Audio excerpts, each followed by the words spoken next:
Hi there everyone, welcome to my channel. So in this video guys, we will talk about what is a sales engineer. Before we start, I would like to say thank you so much to all my viewers, silent viewers, and supporters in my channel.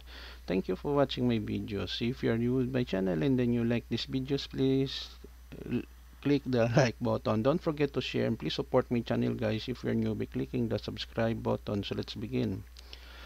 What is a sales engineer? Sales engineers specialize in technologically and scientifically advanced products.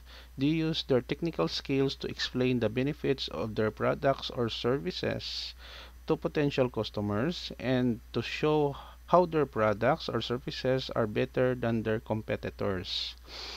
Okay guys, so this is the end of my video on what is a sales engineer is all about. It is another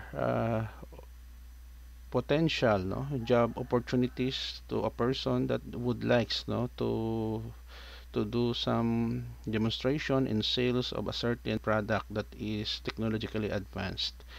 Thank you so much for watching. Don't forget to like, share, and please support my channel guys if you're new by clicking the subscribe button. See you in the next video tutorial guys. This is your friend Jake saying bye bye for now.